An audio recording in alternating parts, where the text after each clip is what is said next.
Good morning, afternoon, evening, everybody. I'm Gunnar Eos, and welcome to another episode of the Logical Gamers podcast. I'm here this fine evening with Mr. BlankaKong and Mr. Esoteric, and today's episode is going to be another fun one. So, for those who may or may not see it, I'm not sure if it's out or not yet. We did a Monster Hunter OST mashup of our favorite songs, and we had a blast with that. So, we decided to take another franchise that has a ton of banger music that all three of us have played pretty intimately, decided to do another episode.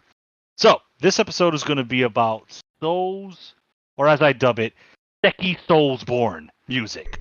So, from Sekiro, from BloodBorne, and from the Souls franchise, and even, Demon Souls. We'll rep the OG. So, that's going to be ours. That's going to be our episode for this evening. We're going to kind of showcase a handful because we all have a lot, but we're going to keep it short for this one. Part 2 may be incoming. If you guys like it, let us know. So I'll start off with my first one. Now, this song to me, and this might sound a little sacrilegious, to me, this rivals the final boss song for Elden Ring. I love this song. I have this shit on my Spotify playlist. I play this shit. It's usually the first song I play when I go out for my day. And this song is Godskin Duo from Elden Ring. I love this song. It's a very good pick. That's a very good pick. It goes hard. Part 2 goes hard. I love the vocals and just how they just crescendo upwards. And combine that with the actual fight where you're fighting these weird looking men that you find out their armor is human flesh. Really fucking creepy. And the way the music played when I did the first fight is I fought one and I was like, okay, that guy was easy. And then when the music was crescendoing, ooh, that's a word. There's a tongue twister. Yeah, the second guy came out. I was like, oh my god! It's like fucking. It was like I know it was purely timing because Elden Ring doesn't use that type of music where it's supposed to crescendo at a certain point with the fight, but it just worked out perfectly. And I was like, okay, this is my favorite song in entire Elden Ring. I personally like it more than the final boss, and the final boss song is a real good one. But for me, it's Godskin Duo. Okay, so I've set up the stream. You guys are able to see that, right? Correct, yes, sir. All right, so I'm gonna play it, and this is the extended version. So yeah, we're obviously not listening to 30 minutes worth of so Godskin. I guess you could just stop me once we've heard everything. Fair? Okay, yeah, that'll work. Right, so here we go.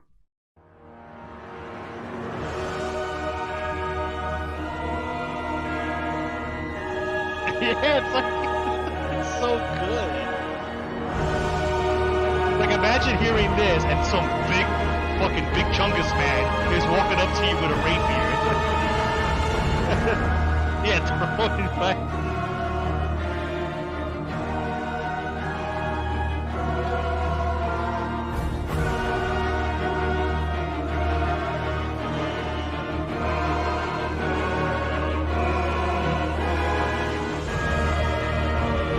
Oh, this one.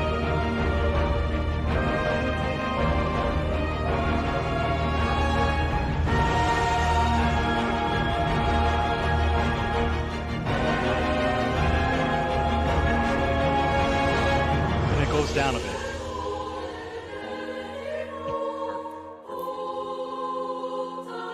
And it comes back up.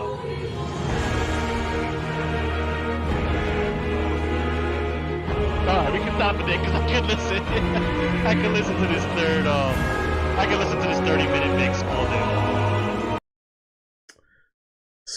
long. So the part 2 for that, because I wanted to kind of two of my songs have a part. They're phase bosses, so they have a first phase and a second phase. Imagine that, but just at a more frantic pace, because in the fight there are now 2 of them. So it's way more frantic and way more upbeat, and I was fucking frantic in that fight. So it worked out well. So my first pick for the evening, Godskin Duo theme. please, if you've played Elden Ring, you probably already know, but on its own merits, a great song. Hands down, my favorite. Yes, that song is really good, but I remember fighting Godskin duo, or at least I didn't fight the duo first. I fought the skinny guy in the that tower, right? The tower or whatever. Yeah, that's Bro, my first encounter. Side story: when I knew you were streaming that at the time, and when I saw you do that, I'm like, I completely missed this dude. The Godskin I fought was the big guy, the chunky one with At the rapier. The bridge, on the bridge, right? Yeah. Yeah. I was like, oh my god, and now it makes sense. They both show up in this fight, and I'm like, where'd the skinny guy come from? Well, yeah, there you go. It's like Pokemon Red and Blue, right? Like you got exclusive Pokemon, so yeah, you want big or you want slim? Pick one. They're both fucking tough. Yeah, because I fought the skinny one, then I fought the duo, and I didn't even know that there was a fat one by himself solo. So I was like, oh shit, okay.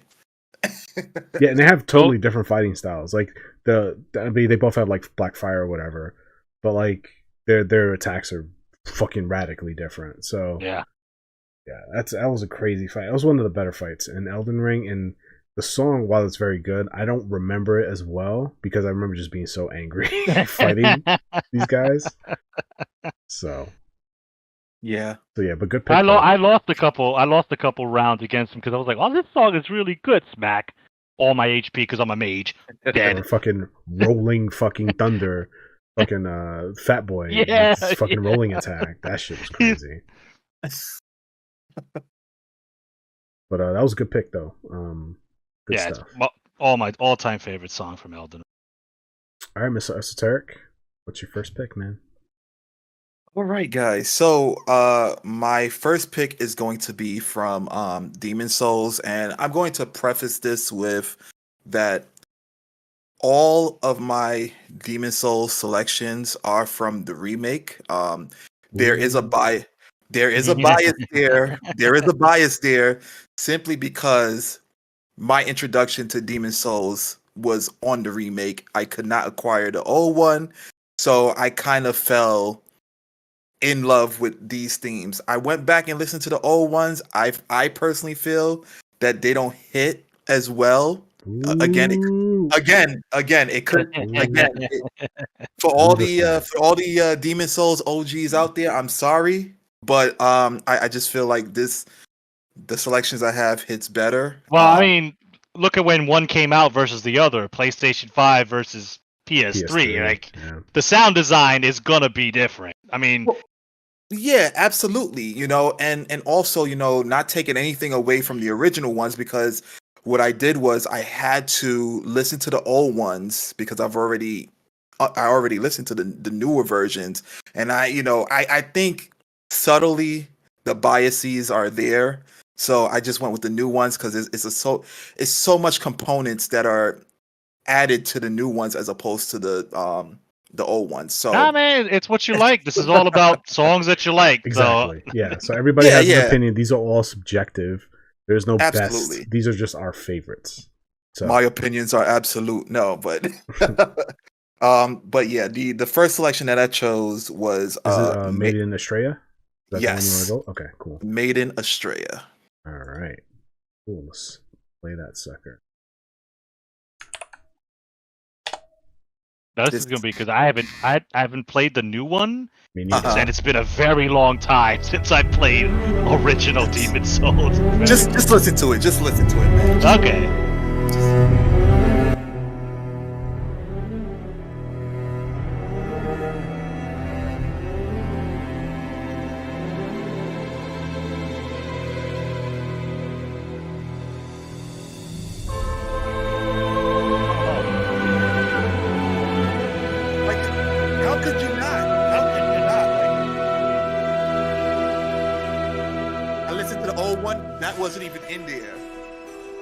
Started right here. Okay.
see BlankaKong is enjoying it so much, you don't want to stop it. Like, Yeah, well, I want to see where it goes. So no, that was really good. Yeah. And I haven't played the remake. I only played the original.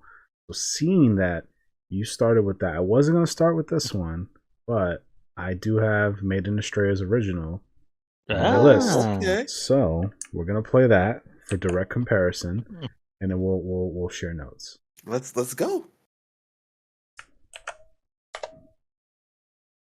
Like my freaking pause was ready.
All right, so that wasn't the first one I was gonna go with, but considering, so I'll tell you why I like that one, and the remake one is really good. Mm-hmm. But the reason why I like the original Demon Souls more than the remake, even though I could say the remake is, in an objective sense, better as far as like controls, graphics, and that's all improved. That I can't deny that, right? From like a quality perspective and a polish perspective, for sure. I concede that. However, the original Demon Souls has a certain like intimidation factor, and you see it with like the brown filter that they have over the game, where everything kind of looks muddy. Yeah, as well as the music. And I have I think 2 other original Demon Souls tracks on my list of songs to choose from. Here's my thing with Souls games, right, and their music. It's all good music, but there's like I feel like, and this is just my opinion, I feel like a lot of the tracks fall into the same like same category of like bombastic music, right, where it kind of feels like the same, right? It's like, okay, this kind of sounds like this, like some of the tracks sound too similar, and so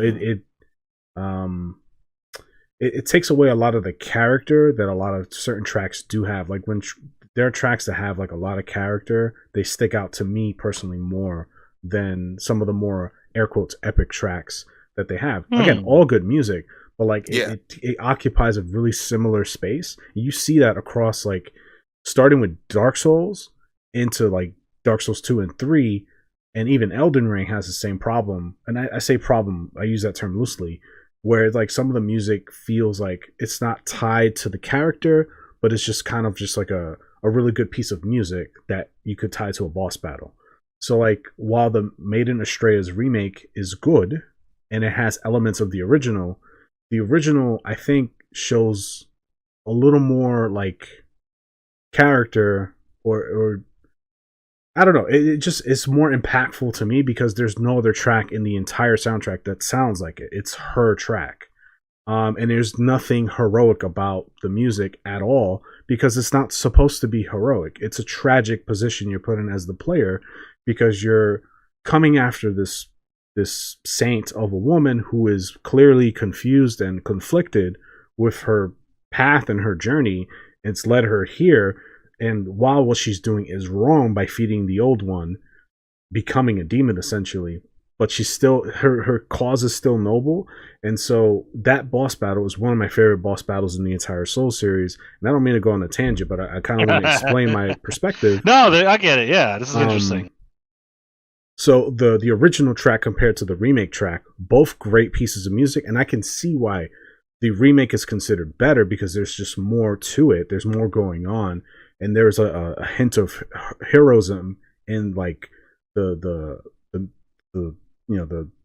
the instruments that they use and the notes and everything. I get that, but for me, kind of like the whole muddy look of the original compared to the remake, the music I think just has more character and is more about the specific boss battle and the specific emotions that kind of are happening in the game at the moment, and is less about being this video gamey epic moment. So like for me, I like the remake music. You saw me kind of jam into it a little bit. I was like, oh, this is really good shit. But the original to me is just more. This is a really artsy explanation, but like it just there's more emotion to it to me compared with or not compared, but to go along with like the art style and like the story behind the characters in that particular part of the game. Like it all just kind of comes together into this really like interesting package where it creates like this really memorable moment. For me personally, and I'm sure for a lot of other people who played the original Demon Souls. So I don't know. I said a lot there. My bad. I'm sorry. Well, for me, No. I absolutely agree to a point. I feel like yes, the music to the old Demon Souls definitely complements the muddiness of it because it was lacking a lot of instruments as opposed to the new one. However, I feel like as though the new one actually emphasized on the story of Maiden Astraea. Like when I listen to the new version, I get more of a religious aspect, more of a pilgrimage, more of a saint kind of vibe. Like for example, the startup with the whole violin aspect, and then it transitions to like an opera-esque style of singing. Like I feel like that emphasize or encompasses everything that Maiden Astraea is. Like her going to the Valley of Defilement, being a priestess, purifying the place that she's in. Everyone loved her because she did not criticize them for where they were, what kind of lifestyle they were living in, and she was the light in that dark. And I feel like that's what the new version of that particular theme encompassed. That's true, but damn it, here we go. But what she's doing, and this is again subjective, she's not actually giving them holy guidance. She's just accepted them for what they are, and she's decided to live among them and kind of be their holy figure, be a false prophet to them, which is why I think the original is like, she in her mind she thinks she's doing good, but really she's just perpetuating the evil that lives down there. So it's like you just became like, you think you're doing well, which is a mark of a good villain, right? She in her mind, in her belief, if you gave her a polygraph test, she believes in what she's doing, but in the grand scheme of things, you're a part of destroying the world right now. Like you're causing more harm than what you think. So I don't know. True, but then it is subjective based upon the perspective, right? It's like on the grander scheme of things, you are causing a problem to the world. However, to the people that look up to you, you're a huge benefit to them because you're providing them something that others did not. Which was, if I recollect, was the purpose of that particular pilgrimage. In fact, if I'm not mistaken, I think, and I know we're going off a tangent here. Yeah, it's fucking Maiden Astraea podcast. I know we're going off a tangent here, but her superiors or the congregation sent her there because they wanted to get rid of her to some degree, if I'm not mistaken. I could be wrong. Yeah, I recall something like that where, yeah, it was a way to kind of root her out or something like that. And a lot of this is from the Vada Vidya videos. Yeah. A lot of the storytelling. That's so, it's a muddy area as far as the story goes because there's no like hard text to go off of. But, exactly. Yeah. But I see your point. I see your point. I don't know. This is what Thanos is considered like. Is he a bad guy? Like, is he? So again, mark of a really good bad guy, in my opinion. That's when it's you're not too sure. It's like, oh, the bad guy's kind of making some sense here. I think you got really good compelling, compelling character building. Yeah, and also just to like go back to like the song, I feel like all the instruments, like including the voices, like they were components of traditional churches. When you go into a church, you hear opera singing, you hear pianists playing, you hear like trumpets sometimes. Like you hear a whole ensemble of these things that kind of came together to create a wonderful masterpiece. Again, not taking away from the old one. The old one is amazing, but I feel like they did a tremendous job in particular, and 100%. added a lot more components, in my opinion, to encompass what that whole battle was and what that whole story was. Of course, that's also ambiguous because we don't know the definitive story. Like there's a lot of ambiguity. Well, that's what makes it so games. Intriguing and so interesting to talk about is the ambiguity. Oh, I can't say that word today. Ambiguity. Thank you, sir. I appreciate you. So, but yeah, great tracks. I do like the original better, but again, that's the bias, right? Because I have more attachment to the original than the remake. So I'm willing to admit that. So anyway, let's move away from Astraea and let's go back to Gunner. And what's your second entry, friend?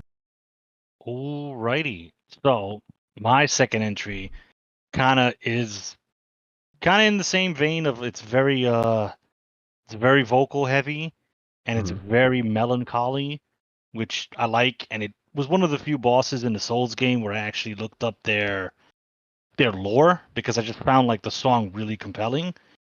So my third choice is from Dark Souls 3, and it is the Abyss Watchers. All right, let me just find it here. And we can stop because I got my time stamps in order now. We can stop at 2 minutes and 9 seconds for that one. Okay, Abyss Watchers. I had a feeling you would pick this one.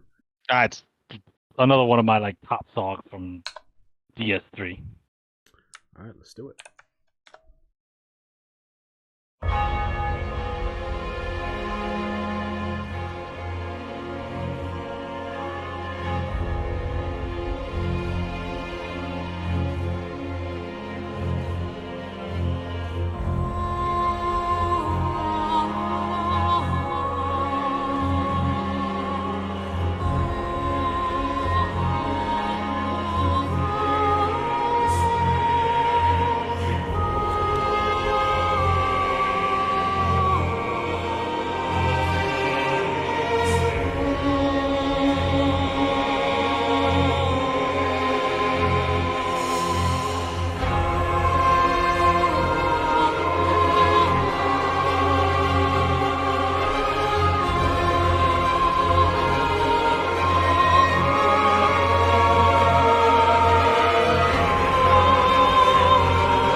And then afterwards, it like loops again.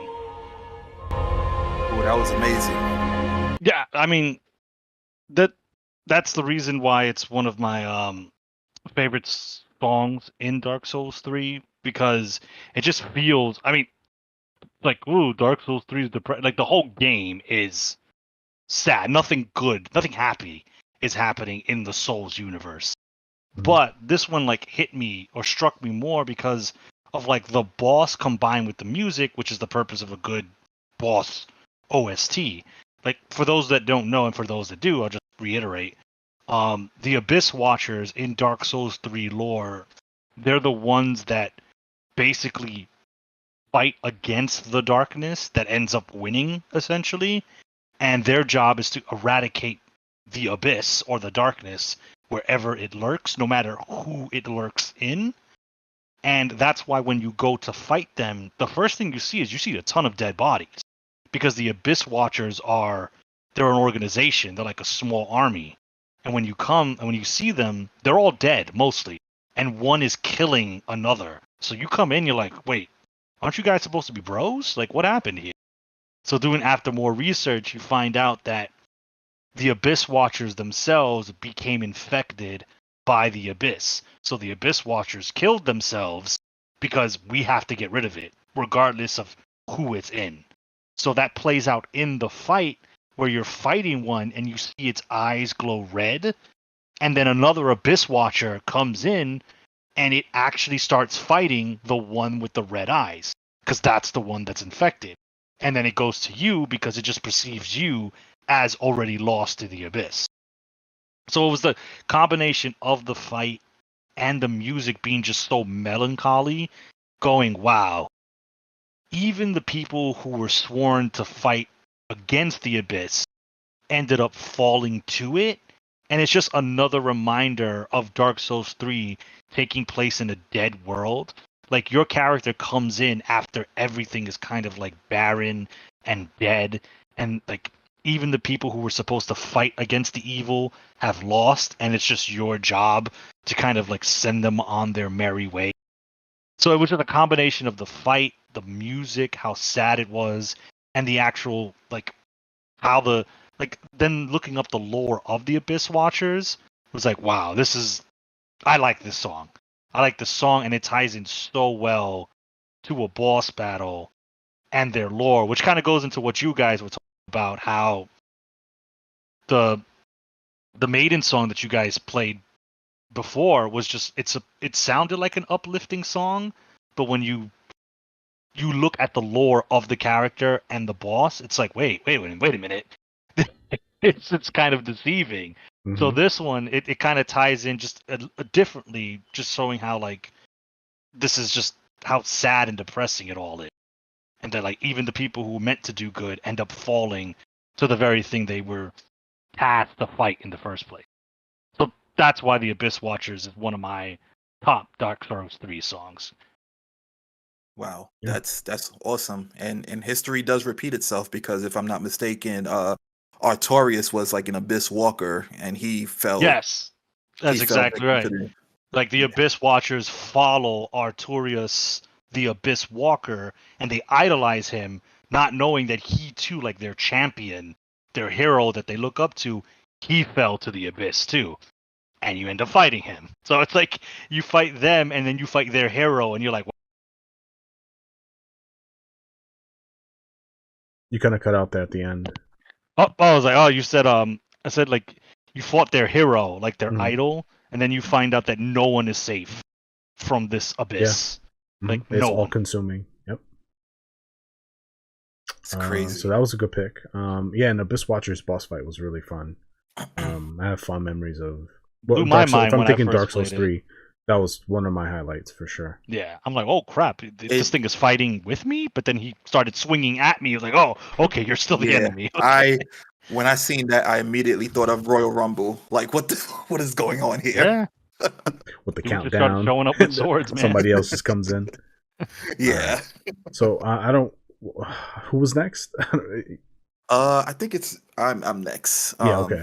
We kind of collabed on the others. Yeah, you can. Yeah, that felt like one entry, but yes, it's your turn. All right. So what's next, my friend? So moving away from this somber and sad feeling, I'm going to move some towards Happy Souls music. not even happy, because there's nothing, Yeah, there really isn't. there's no happy music within the Soul series. It's either somber or like hopeful, kind of like a minor subtle feeling of hopefulness. Or terror, which is the next entry that I'm going to speak on. When fighting this boss for the first time, actually seeing this boss, I was like, holy shit, what am I going to do? Like, my ass cheeks could not have clenched any harder. And the song absolutely amplified that. So my next entry is going to be the Storm King theme from Demon Souls. And I have that entry in there. All right, I'm just tracking it. Yep, I found it. All right. Interesting. All right. I'm interested because this is from the remake, right? Yeah, from the remake. Okay, I haven't heard this, so here we go.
And you could like stop it here because it kind of like loops into it. But this theme here is like the epitome of like despair and like fear. Okay, like just to give like this song definitely gave a visual to like I feel as though if I didn't play the game to that it was associated with, I would kind of have a understanding of what this song would represent. So first it starts off with like an eerie sound, then it proceeds to trumpets followed by like two distinct drum beats, then chanting, and it to me it symbolizes like despair and turmoil, right? And I think it complements the boss to a T. So just for those of you who haven't played like Demon Souls or whatnot, what you're dealing with is a massive stingray that's in the sky. It's flying through the sky, and it has like little babies that are like adjoined to it, and they're detaching from it and flying at you, right? Being the person that I am who has fear of heights and fear of the sea, that's the scariest shit I ever seen in my life. I believe while I was streaming it, Kong and Telly were laughing at me because I did not know what I was up against. And mind you, given what the Souls games are, because I started with 2 and played all the Dark Souls games as opposed to Demon Souls, that was the last one I played. It's kind of like a stick and stones type game. Like whatever equipment you have, there's no special powers behind it. I went the Unga Bunga method, did not use any magic whatsoever. So my thought was, how the hell am I going to take down this thing? Like what? I'm not used to the Souls games having any kind of gimmicks. So what the hell am I going to do? How do I fight this thing? Right? So you then come across this weapon. I believe it's called the Storm Ruler. And Correct. essentially, I feel like it added that extra oomph to the music. Like just the sound of it. It added to like the despair of everything.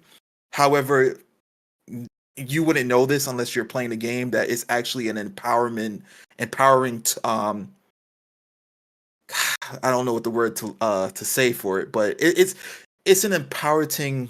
I said empowering. What the hell? It's an empowering jingle, I would say, for lack of a better word, where you're just swinging the goddamn sword and it's making like a thunder type noise. Um, it I feel like it adds to the despair of the creature. However, it's a subtle sound that shows empowerment to the character. And that's for me, that's kind of cheating because I know that because I played the game. But honestly, if I didn't play and I was just listening to the song, I would have gotten all of that up to the point of that thundering sound. I would have associated that sound with the monster itself or with the terrifying theme. It's an amazing song in my opinion. I don't even know what else I can explain about it. I mean, my experiences with the Storm King are very different. So I didn't play the remake, and he's scary as shit to me, especially because I fear anything that's like aquatic or water like.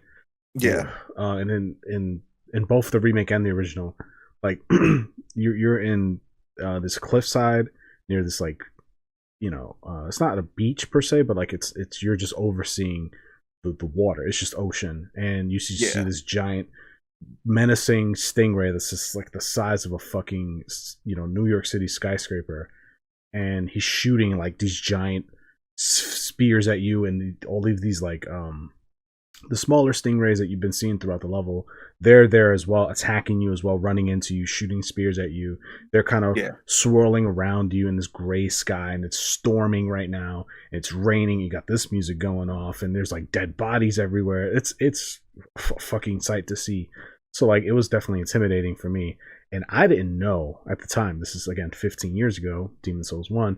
I didn't know the Storm Ruler had magic powers. Like I didn't know if you attack with it, it summons a giant whirlwind to hit him with.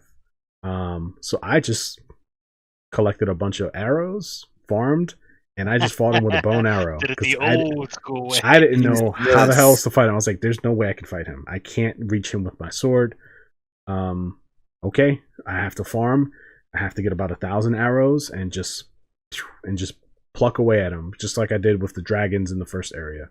I thought that's how you fought him. So that's how I killed him. It took me like a week to beat him.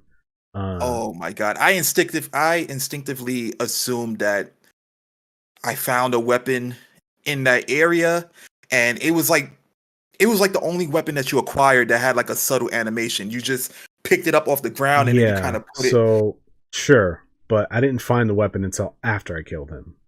Oh shit! I was running around frantically. I had no idea. I didn't want to run too far or whatever. Again, you had all the Demon Souls and Dark Souls. Well, not Demon Souls, but you had the Dark Souls experience behind your experience with Demon Souls. Whereas Demon Souls was my first Souls game ever.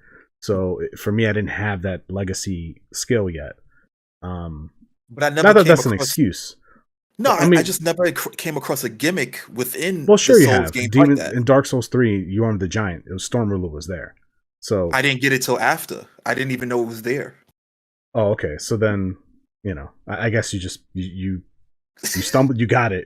Like you figured it out, and I just didn't. So anyway, that was a good entry. I don't know if you had any thoughts on it, Gunnar. No, I was like, my memory of Demon Souls is very vague. So I forgot about that he was a stingray. So when I heard that song, I'm thinking something like General Radon type levels, like a it big, does sound like bulky, that, yeah. like military commander. And then you guys were like stingray. I'm like, oh yeah, it was a stingray. What's a stingray? And then like I didn't know anything about Storm Ruler because I'm like, yo, we chuck in some blue magic, pew pew pew. But then I was like, wait, Storm Ruler. I was like, when I played Dark Souls 3 fighting Yorm, I'm like, what the fuck is this? And then I'm looking and everybody's like freaking out, like, oh god, the Storm Ruler's back. It's back. I'm like, what? Oh, okay. Like, oh, press this button and it does a special attack. So then I started beating the shit out of Yorm with fucking giant tornadoes. I'm like, oh, okay, I can see why people were hype for the sword, but I completely forgot, and I never really knew that it was a throwback to Demon Souls. Yeah. pretty sick. I was like, oh, it just made this fight. It just made the boss fight easier. I'll take easy. I'll take anything. Well, here's the thing. Like with some of the components of the theme, right? Typically, from what I see, the pattern that I typically see with certain songs is that when they're playing trumpets on a very like ecstatic level, like it's really heavy or something like that, any type of instrument pertaining to that, I think of flying things. Like going back to Monster Hunter, when you think of Basil Goose's theme, or when you think of like any movies that have like planes coming around or something like that, it's always some type of hardcore horn instrument being played. So I feel like it helped magnify the despair of this massive creature. Like I don't know if you guys noticed that with certain music, but horns. Yeah, definitely. We talked about it in a Monster Hunter OST episode when you talked about the Lao Shan music, right? With the delayed horns, and this one had it too, where it's just like this giant. It just kind of lends itself to like the scale of the fight and the scale of the enemy. So I think you're spot on with that. Yeah. Okay. Whose turn is it? I keep losing track. It's yours. I believe it's yours. Yeah. Is it? Okay. Yeah. All right. What do I pick? I feel like we've done a lot of Demon Souls, so I'm gonna change it up a little bit, and I'm gonna do something a little different. So this is from Sekiro, and this is the Great Owl's theme. Oh, nice! Very nice.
right, so I'm sorry I had to let the whole thing play because there's so many. Like it doesn't loop lot, yeah. as much as some of the other tracks.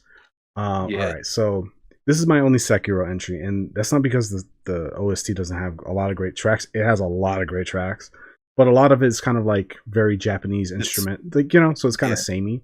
So I was like, all right, what's my favorite one? I don't want to say best one. What's my favorite one? It's easily Great Owl, and for a few reasons. So one, the ebbs and flows of the music, and it gets more intense the deeper you get into the fight, and I can vividly remember like my hands sweating bullets fighting this fucking guy. Yeah. Same as Genichiro, but with this guy, he was so deceptive. Like, you know, my favorite move was when he takes out the little ball. He's just like, you want the ball, little boy? I love that. And he like slams it to the ground, and then I think, if I remember correctly, it's a smoke bomb, and he can either do one of two things. He can either like attack you or like just teleport away from you. So you never really knew what he was gonna do, which was great. And then as you keep fighting him, I remember like getting hit with the McCurry counter. He would do the McCurry counter on you. Yes, which was floored like, me, man. Which my jaw dropped because it's never happened up until that point. Yeah. And you know, I remember feeling so great when you hit the McCurry counter on enemies. You're like, "Hey, get fucking parried, bitch!" And then when it happened to me, I was like, "Oh!" Like it was a pants down moment, 100%. So like I remember that, and that with the music, with the you know, it's like him like, I got you, motherfucker. Like, you know, you get parried this time.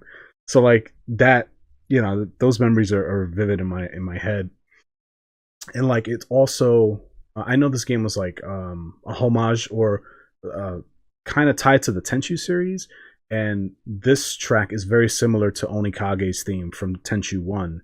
When you fight him on top of the on top of the building or whatever, there's a lot of like similarities to that track, which is a great fucking song. Tenchu, the first Tenchu game, has amazing music that like it has no right to be that as good as it is, but it's fucking great. So like it's just like, oh, this is so good. Like it's so good on so many different like levels, and it complements itself well to the fight. And there's a lot of tracks that are samey to that because they use a lot of the similar instruments for other boss battles. But this one, it stuck out hard. Like it was very different from every other boss track in Sekiro, for me at least. I don't know. I'm not a music major or anything like that, but yeah, that's no, none of us are here. Yeah, absolutely not. Man. Yeah, Sekiro music was kind of tough because it's not that it's my least favorite game. I do like it a lot, but it's gonna sound, you know, how it sounds to people, but I'm kind of a bigger fan of like the European style, opera-esque.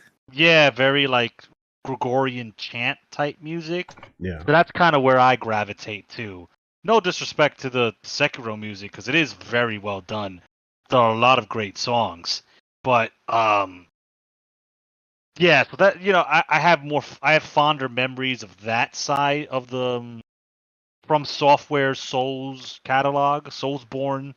Well, there's a lot more of it, right? There's more Souls games than the Sekiro side of things. So that's true. Yeah, and then also from the Sekiro series, I get more of like a different kind of intensity where it's more heroic, as opposed to like the other Souls games where it's definitely like the odds are not in your favor. Like you will shit your pants. There's less despair, which is not so much. Right. Yeah. But you know, the wolf, he has like a goal, which is to keep the prince safe. Honor the code. Don't honor the code. You choose. So there is a level of there is someone. There's better storytelling. I mean, simply put. Yeah. Less ambiguity. So a lot less, yeah. There are different endings you can get in paths, but there is the story's a lot more forward for a Souls game, which is a lot for a Souls game. Which lends itself more to Tenchu. Like that's why it's like a combination. It's a mixed bag. It's like Tenchu meets Dark Souls, but yeah, you know, it has its own story. Like you don't create Wolf. Like Wolf is his own character, whereas in the Souls games, you're the Ashen One, you're the chosen one, or whatever. You know. So yeah. Yeah. Which, minor side note, I wouldn't mind if they do make another, not another Sekiro, but another, it could be a new IP, but kind of have an actual main character. Because I'm all for created characters, I think they're cool. But when you have like an actual main character like Wolf from Sekiro, it kind of adds a little bit more Of a connection, kind of. yeah, like a oomph, a depth. Like this is, I am playing as this character in a world, and he has his own belief system, his motivations, Mhm. his own code. The whole game was about like the code of the ninja code. So I kind of like that, and I would like to see another game in whatever time period, whatever genre, kind of bring that back. I love the created character, but there was something about Wolf and Sekiro that kind of like pulled me in more because I guess it was a character, like a defined character. So little side tangent, but that reminded I'm me right of there that. with you. I throw my money on that for sure. Yeah. Yeah. All right, so Gunner's next, right? Yes. Yes. Correct. Okay. So, all right, what we got? What's next? Okay. Well, we're gonna stick with the we're gonna go with the European Victorian era esque music.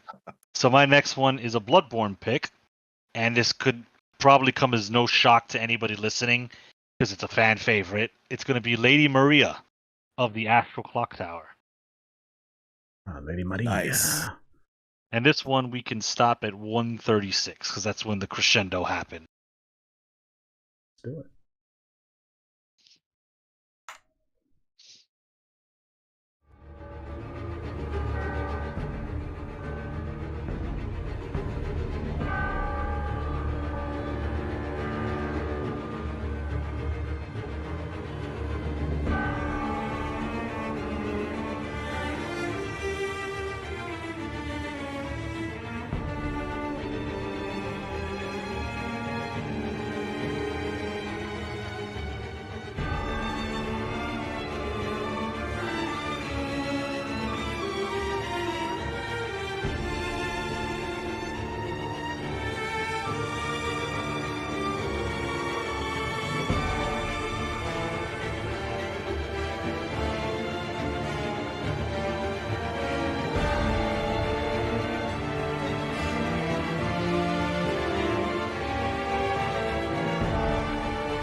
All right, I totally forgot the timestamp because I was listening.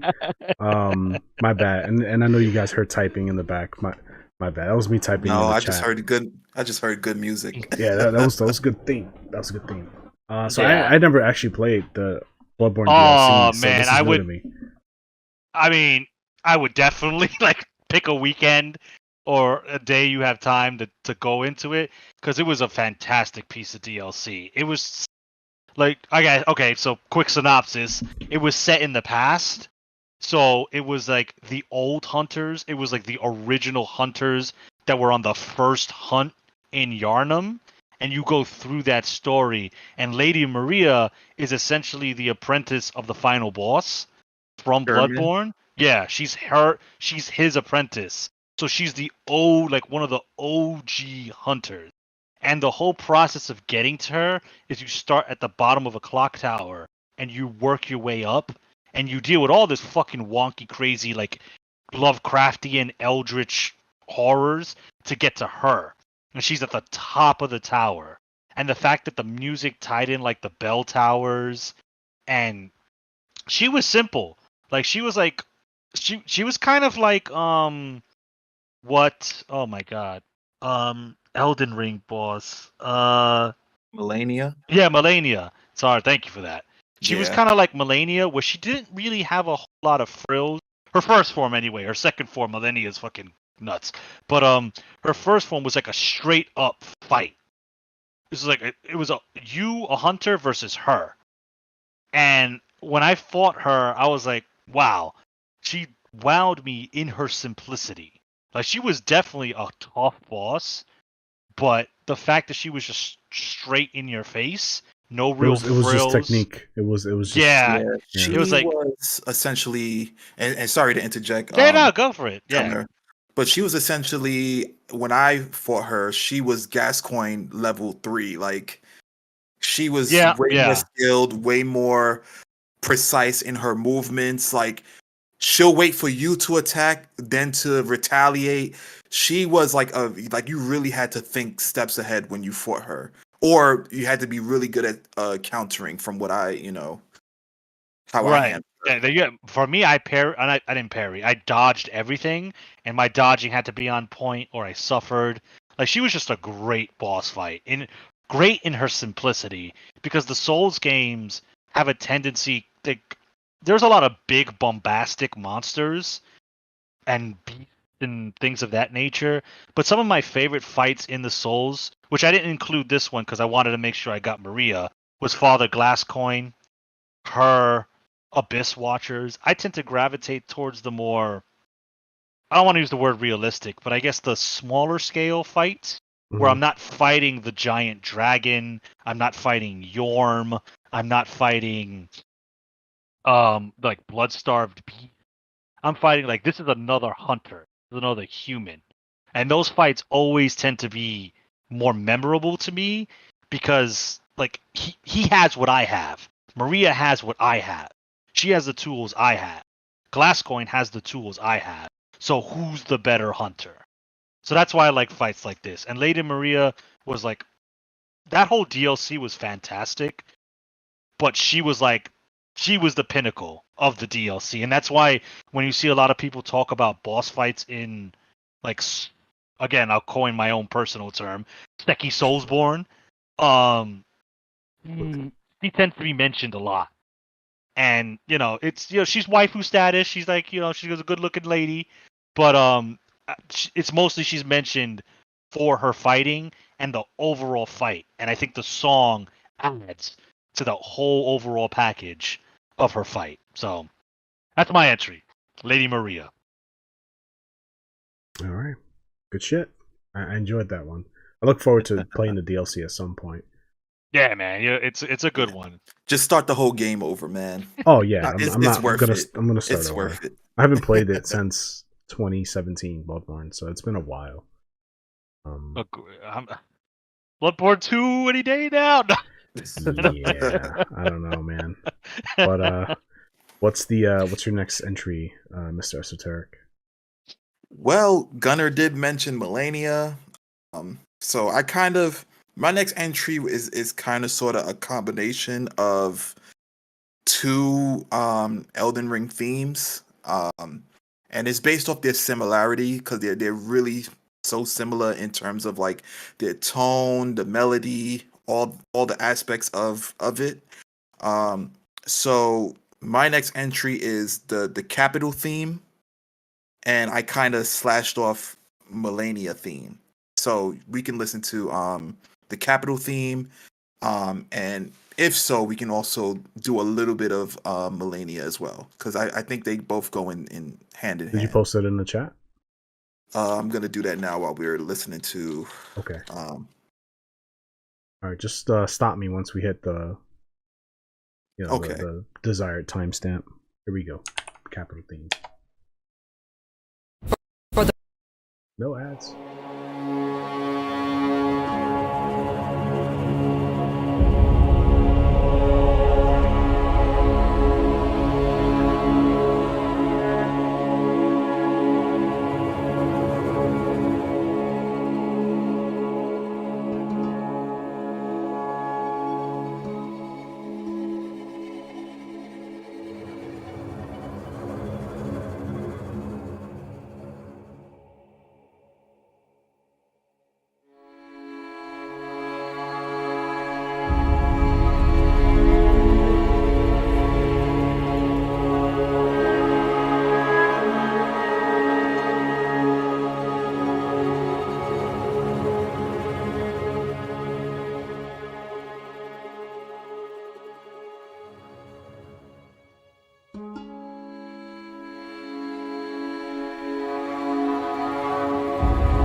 Okay, now you can kind of like go into Malenia's theme,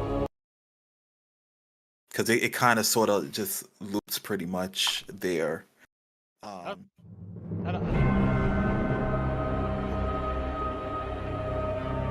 I was gonna say Leyndell's a beautiful area. Oh yeah, oh yeah, beautiful. Oh, this is the run killer bat in the OG days. Fuck this boss. I love this boss. Like I loved her so much. It was a great fight. Like great, loved it. Yeah, she was something else.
Well, you can actually stop it right here. Yeah, it definitely goes into like it definitely kicks up into like the second phase when you fight Malenia. We're just gonna talk about the first phase and the capital. I feel as if like it's when I think of the capital, I think of like it's the song itself. It's soothing, but it's sad.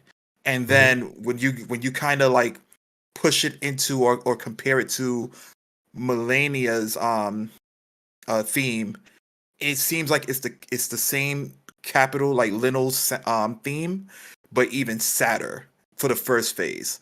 Like I feel like you walked into some form of like despair, and then it just became like despair times two.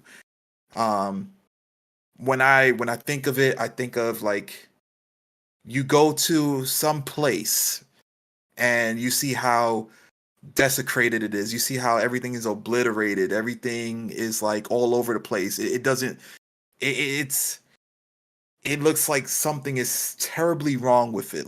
And then you go to Malenia's theme, and it's like the source of the issue. Like you actually found the source. Um, so basically, the soundtrack, like it's composed of like violins and what I believe to be like a harp in the beginning. Which to me, like, depending on how both they are, it kind of exudes like a certain form of sadness. I had some notes here too that I'm kind of, because it's a big thing, right? What did I put? I put like, it's not sure that if it's fair to say this, giving that I've played Elden Ring, but this track sounds like a kingdom that's falling, or like a sacred ground again that was desecrated. So I'm not sure if Gunnar might know the lore or whatever, because I'm not sure. But the capital was like a falling kingdom, right?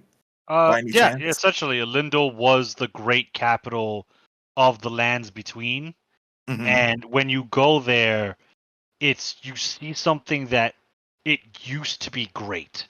Like this used to be a great city, but it's Okay. not anymore. It's empty. It's dead.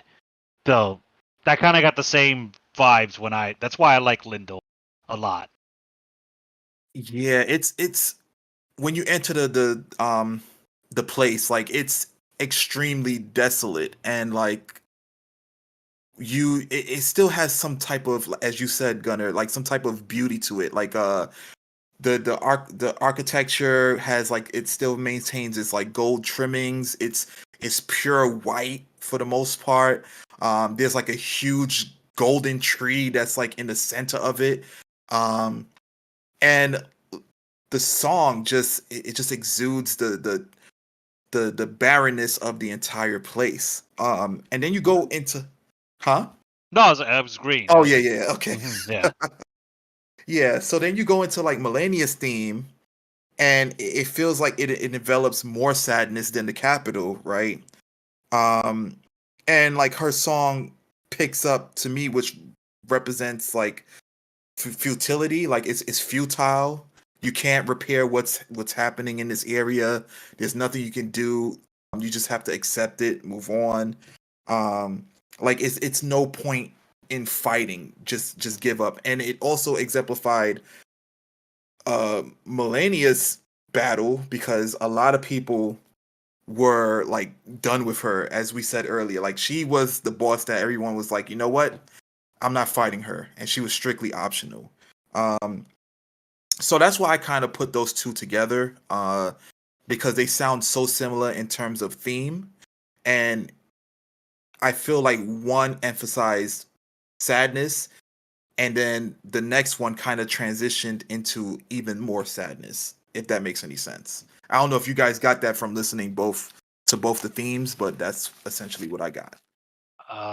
No, I get it. I get it. Like I said, Leyndell is one of my favorite areas, and I can see where you can see like the sadness and the melancholy of it.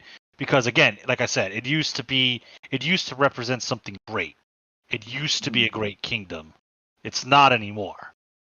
But you see vestiges of shadows of. So you see shadows of its former self. You know, this used to be something great, but not so much anymore. When it comes to Malenia's song, when you realize like the backstory of Malenia, what she was willing to do to end the war with her brother, Radadon, she basically unleashed a biological weapon to win. Like that's what the Scarlet Rot is. It's a biological weapon. That's And right. And when you go to his area and you see like all the rot and the poison, that was all Malenia that did that. So she won the war, but at what cost? And that's why you see her at like the bottom of that castle, like she's hid herself away because she's literally a walking bioweapon, essentially. She is the source of the scarlet rot. So yeah, I'd be pretty sad too if I unleashed biological death and destruction on a kingdom to win a fight. So I'd be pretty bummed too. But yeah, so no, I think you got it right with the themes for both of those tracks. Okay. Praise the Golden Order. That's all I have to say. All right. So yeah, good picks. Good picks. What do you choose from? All right, we're gonna go back, boys, to Dark Souls 1. Okay, the OG. One of the OGs. And this is one of my favorite boss battles and one of my favorite tracks in this game. And there's a lot of good shit in Dark Souls 1. But Sif, the Great Grey Wolf. Oh, I figured you was gonna choose this one. No ads.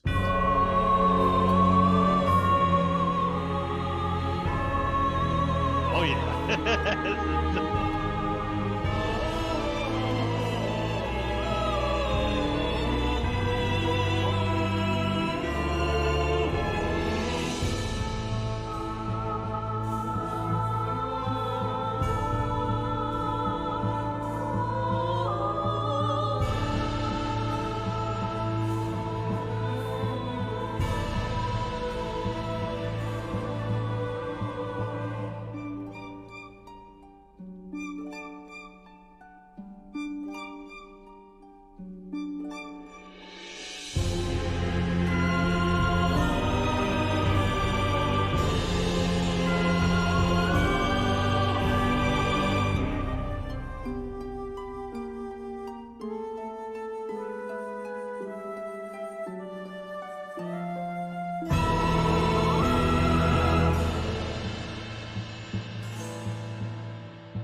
Definitely got a record deal.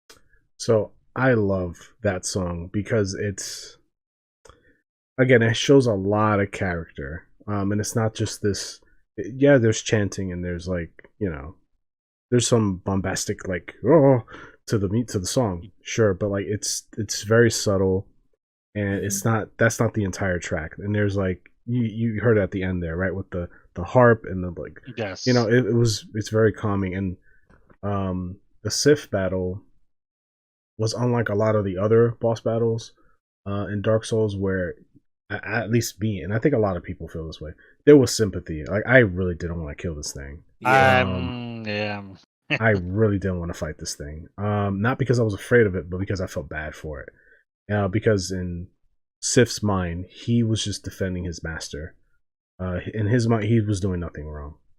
He was defending his master and his property, as a loyal dog does, right? So it was just like, oh fuck, like it makes me question my motivation as the main character of this game. Same like with Astraea, it's like it makes you kind of question like, what am I doing here, you know? So that's why I like that battle and that particular theme. Shows a lot of character. I think the forest area of Dark Souls 1, while very scary, because there was something scary about the wilderness, there's definitely like a beauty to it, a dangerous beauty. And so Sif kind of in my opinion, kind of encapsulates that. If I had to just pick one segment of the game, it would be that to kind of showcase what I mean. So yeah, Sif, the Great Grey Wolf, Dark Souls 1. Yeah. Any thoughts on that? I was gonna say also to add to that, Kong, in terms of like Sif protecting Artorias, depending upon your sequence of events, he also protects you. Because if you do the Mhm. DLC before you fight him, when you save him from like the abyss and you fight Artorias, you go back into your original time and you face him. He recognizes you, and then he reluctantly picks up the giant blade that he has to fight you because he's like, I don't want you going through the same struggle that Artorias went through. So you're gonna have to kill me for this ring. He's trying to protect you now, right? Yeah. I knew about that. Yeah. So yeah, it's fucking Dark Souls 1 is like masterpiece. Really deep. Yeah, It man. is. When I saw the poor doggo limping, I was like, son of a... Yeah, and then you hear the squeals too, the crying, and I'm like, why are you making me do this? Bro, I just wanted the item, bro, man. Yeah. I'm just here for loot. Yeah, well. So okay, we'll do one more round, and then we'll wrap up because we are overtime for sure. But okay, this is a fun. This is fun. I enjoy like these episodes. So I enjoy all episodes, but like these are particularly extra fun. All right, so Gunnar, what do you have for your last entry? All right, so my last entry is another Elden Ring. It's the final battle, but the second half of the battle. So it's going to be the final battle, and we're going to start at a minute. We're going to start at a minute 59 and let it run for. Because I like the first half of it is a great piece. It's essentially the intro, but just like sped up and more intense. But it's the second half that I really like. Are you talking about the Elden Beast? Yes, it's his fate. Okay. All right, so what time stamp is that? A minute. I have it starting at minute 59. Minute 59. I hated the boss, but I love the music.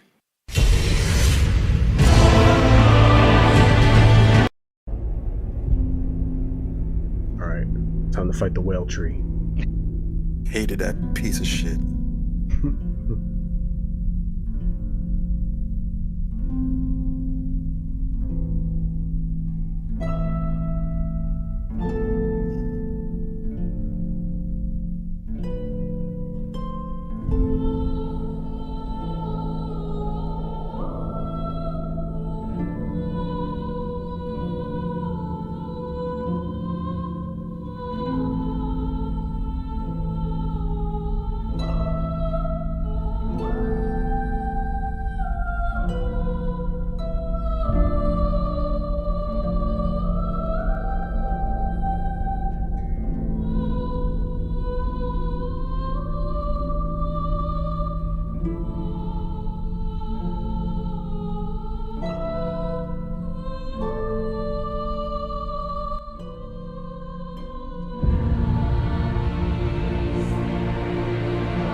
Okay, we can end it there. But yeah, I love that song. Again, I'm really simple when it comes to like bass music. I'm no expert, but like I like the heavy vocals, heavy chanting, and that's the song in a nutshell. But the reason why I like it more so than that is because it's a really like stark contrast to the first half of that fight. Mm-hmm. So first half, you're fighting. It's fucking. I popped off because it's like, oh my god, it's the fucking intro. But it was just like high pace, and then like you win, and I'm like, there's a second phase. Come on, don't fuck with me. I know there's a second. There is a second phase, and then it just takes a complete 180. It like slows down, gets very melodic. You're in some weird space in the Erd tree, and you fight the essence of the Erd tree itself, and it's just like you're on water. It's a starry zone that you're in, because I can't even say you're in the real world at this point. Very celestial. Yeah, there you go. That's a good word. And then you're fighting this. Literally, it felt like I'm fighting a constellation, given physical form. And I just really like the song. Like, the song is a really, like, I can't comment too much on the boss. I think he's an okay boss for the final boss. It's like a big space whale that shoots laser beams. So, I mean, take what you will on that, but the song is what I really like. I love how it goes from this high-paced, this is the intro to the song, to a very slow, melodic, very, very low intensity music. And I just love it. So it's just a very pleasing song to hear. So that's my final pick. The final battle, specifically the Erd tree. The second phase. Yeah. Yes. So I'll just say, this entire 5 minutes of music on this link. By the way, all the links for all the tracks that we're talking about are going to be in the description, so you can listen to it in full if you like to. So the first half, there's a lot of similarities to the original Demon Souls music, which I love. And then the beginning, the bloom bloom, is very similar to Dark Souls 1 Gwen's theme, where his theme is very like just mellow. Okay, yeah. And so like this song is like, it's so like Elden Ring is such a fucking I can't gush about that game. That's why it won what it won, and it deserved it. So so this song is fantastic from start to finish, and fantastic for two, like it's almost like two songs mashed together. And they're both really good for different reasons. And I'll say about the boss, it scared the shit out of me because you're like in space, I guess, or something.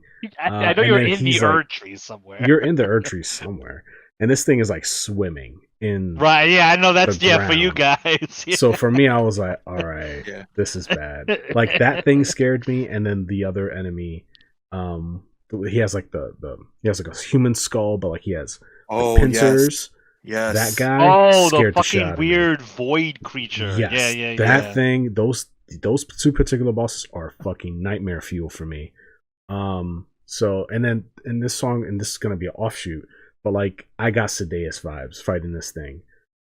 I could see that. Yeah. You know, like there's similarities, some parallels there. So like it definitely like I was like, oh god, this is so scary.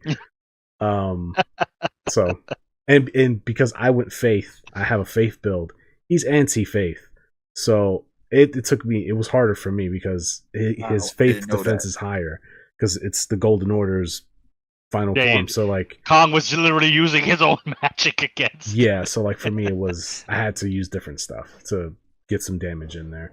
So anyway, I went Unga Bunga, so. Yeah, I had no idea. Oh, don't worry. I saw you like he would just swim to another zone. You'd be like, "Fuck!" and you have to chase him down with your great axe. It was very amusing. I wish I had a bird's eye view, just seeing you run out. This character got the cardio for sure. Yeah.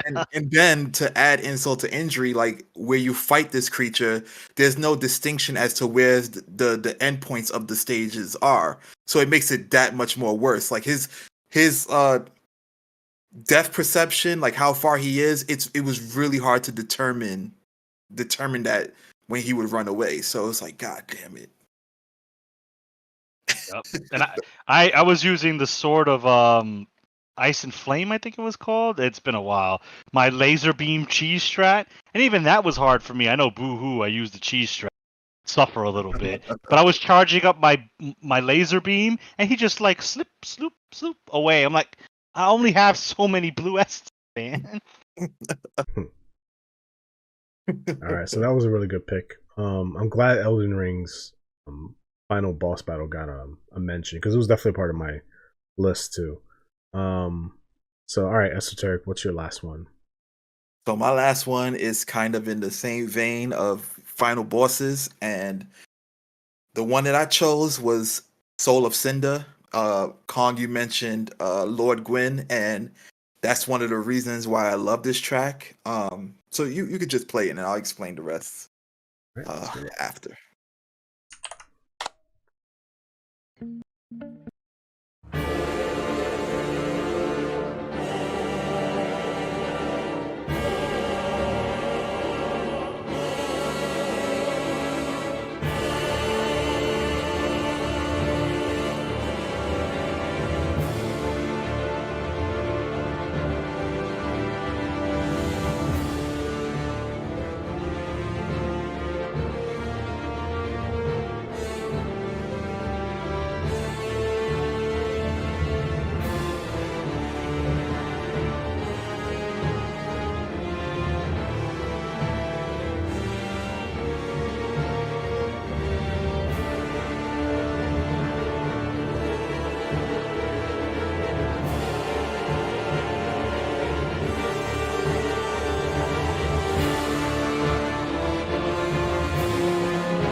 Yeah, this is a pretty long one.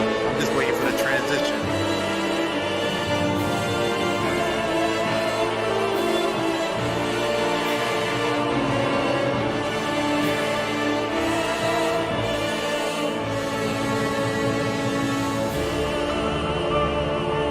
Bye.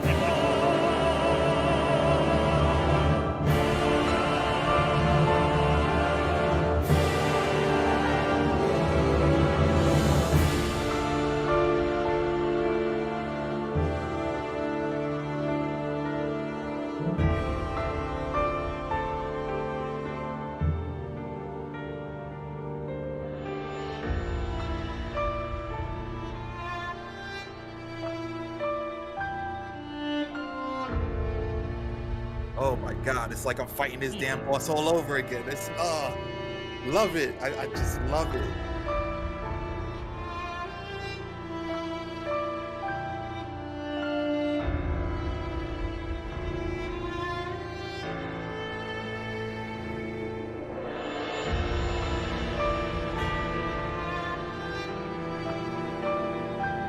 Alright, you can stop it whenever, Kong. Why would you make me the bad guy and make me stop? It's I know, right? It's an amazing song. Like, oh my god, it follows all the trends of like the songs I mentioned earlier with like the chanting, the trumpets, the subtlety of the drums, like being faintly played. And then it kind of alludes to what you and Gunnar were mentioning about the Elden Beasts theme, where fighting Radon, it kind of picked up and then it became like kind of like steady and like soothing when you're fighting the Elden Beast. This one, it followed the same kind of formula, but within the same fight. So you're essentially fighting, you guys know, but for the viewers, you're fighting this being called Soul of Cinder. And it starts off in the beginning where you're just like going through the motions of fighting him. And as his health gets to a certain point, the song kind of transitions into that like subtle piano theme, paying homage to Lord Gwyn in the first game. And I loved it because it kind of emphasized that you're almost done. You're almost there. Like you almost got this guy. And then also it kind of based upon the entire theme, it emphasized on the visuals of the area, right? Like it was like a barren, desolate place. All you saw was like a bunch of swords being stuck on the ground. And then you see like a couple of white flowers, which was like placed in the middle where you were fighting Soul of Cinder, and that kind of represented hope. So the song kind of encompasses all of that, like the piano portion of the final stretch and hope of defeating this guy, the start of like the whole desolate area with the trumpets and like the subtlety of the drums and the minor chatting. It was the perfect ensemble. I loved every bit of that song, every single bit of it. Like, amazing song, amazing. So I have two things to say. One's more serious, one's less serious. One, I'll start with the serious note. Yeah, I agree. This song is fucking amazing, and it was a great boss battle. And I think, and I could be wrong, because again, the Soul's lore is ambiguous. Soul Cinder, from my understanding, is your character from the first game, replacing Gwen and fighting you in the third game. Okay. I think. So I mean, even if your speculation is cool, though. I mean, it would make sense. It makes sense to me. That's what I got, Yeah. because it's just a dude, right? It's just a fucking guy, right, in armor with magic and swords and stuff. And it's like, okay, this is like like a mirror match. So my, from what I hear, from what I read or whatever, like the speculation is, Soul Cinder is you from the first game, and you replacing Gwen or whatever. So it makes sense that the plung is there, the plung. And then you guys probably noticed me kind of laughing during that part, is because I thought of a video of I don't know if it was from John Wick or something else, but Keanu Reeves eating like steak and then crying. Oh, I've seen that meme. He's crying from the plung plung plung. That I was just thinking of that, so it was just so funny to me. But Gutter, what are your thoughts on Soul of Cinder from Dark Souls 3? That was a really great song. Okay. Well, you had a funny thing. I guess I have a funny thing. When he was playing the piano, I was imagining open the door to Kingdom Hearts. I heard like I'm waiting for Sora to come out and Goofy, but it was a good song. I really enjoyed it. What threw me for a loop with the boss was like, haha, I will pew pew you, and he was like, bitch, I could do it too. And I was like, I'll pew pew you with my magic, and then he goes, oh, I can do it too, and he pulls out a staff and starts doing magic. I'm like, oh, I was not prepared for this.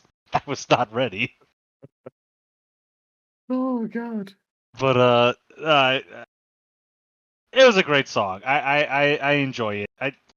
It just reminded me of Kingdom Hearts for that little. But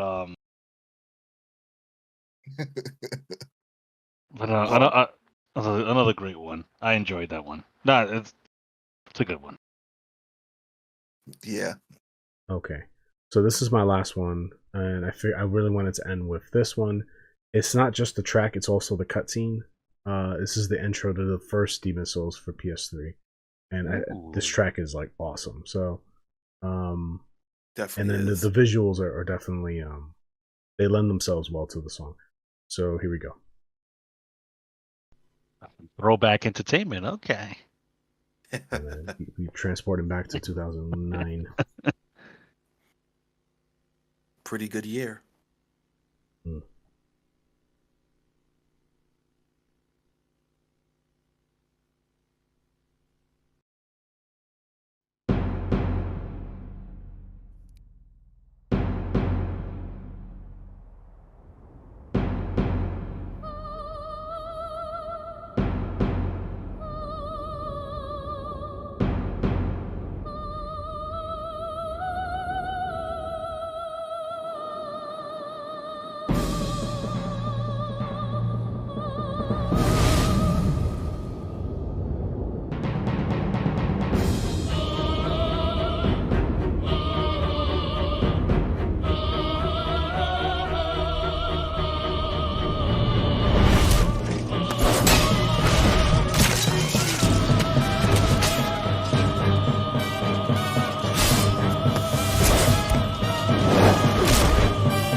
So yeah, that shit is epic on every measurable level. The Indeed. song is really good. The cutscene, and I'll tell you what, I'll edit the visuals into the video itself, so like you guys watching or listening could also see what we're seeing.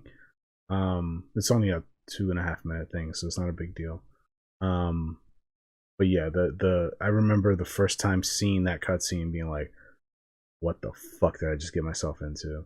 Yep. Like, this game looks intense. And Yeah. so that's why I like the original Demon Souls soundtrack, because it's not like, damn, it's not like some of the other tracks we would listen to where there's like the hero's theme in there. There's none of that here. It's all fucking like despair and darkness. You can't win. Like, it's all negative. Which I think just makes the game more intense, more intriguing, more intimidating, and I think those are all good things. For a game like this, at least. So yeah, I don't know if you guys have thoughts on that track at all, but yeah, I mean, I like how if you know what you're looking at, which you wouldn't when we first played this, but it kind of symbolizes the game. Like, it's a comprehensive like slice of what the game consists of. Like, you're usually outnumbered, you're usually at a disadvantage. You can summon the spirits that were in the game is representative of you being able to summon people into your world to help you, but that also doesn't make the game easy, because towards the end it goes back to him fighting the zombos, and then the spirits are coming out to help him, and he's like, all right, so now he's got his boys here, he's all good, and then the giant fucking demon dragon comes out, and he's like, oh, okay, I don't think it really matters anymore how many spirits you bring. oh, cool. So like, that's I have to fight that thing. All right. Right, that's like a real nice encompass of the Souls game. You are never at an advantage. You are always at a disadvantage, and there are little things to make it bearable, so you can eke out a win. You never get a flawless victory. It's always you eke out the win. You survive, and the other guy did it. Yeah. That's what I got from the song and the trailer. It's just like, nah, there's no happy times here. There's no hope. We thought we gave you a little hope, but nah, that's not even hope. Yeah, and I think what it also encompasses, like, again, this theme being heavy on all the Souls games, the ambiguity. Like, you're seeing all these things happening. You're seeing a little bit of them, like subtle parts of the mechanics, but they're not telling you how to utilize these things or what you should do. Like, you see the dragon, and it's like, well, how far is he? Is he's based upon the setting, you're in Boletaria, but that dragon is in a different area. So they've put the dragon in Boletaria to kind of, like, I guess, scare off anybody who's starting within the game. So they kind of they hit the nail on the head with everything that they put in that cutscene. It's pretty good. So good shit. So cool. That's my final entry. Thank you guys all for watching. If you guys watched this far, thank you very much. Of course, we're going to post each and every soundtrack listed that we spoke about in the description below. Also, within the comment section, let us know what your favorite track within the Elden Borne Seki series is. We'd love to hear what you picked. Also, just to let you guys know that I stream every Monday, Friday from 9 p.m. to 1 a.m. EST under twitch.tv/logicalgamerstv. So check that out. Also, BlankaKong streams every now and then. His schedule is a bit unorthodox, but you can absolutely follow him to be notified. His is twitch.tv/BlankaKong as well. And we also are going to provide that in the description down below, as well as our socials, which consist of Facebook, Instagram, Twitter, TikTok, and Discord. So again, whichever social media platforms apply to you, definitely feel free to join our crew. We're always looking for engagement outside of these videos. So with that being said, this is Esoteric signing off. It was a pleasure, Gunner and Kong. And remember, fellas and ladies, if it ain't gaming, it ain't logical, guys. Hey, catchphrase. All right, till next time. It's been a while. I get you.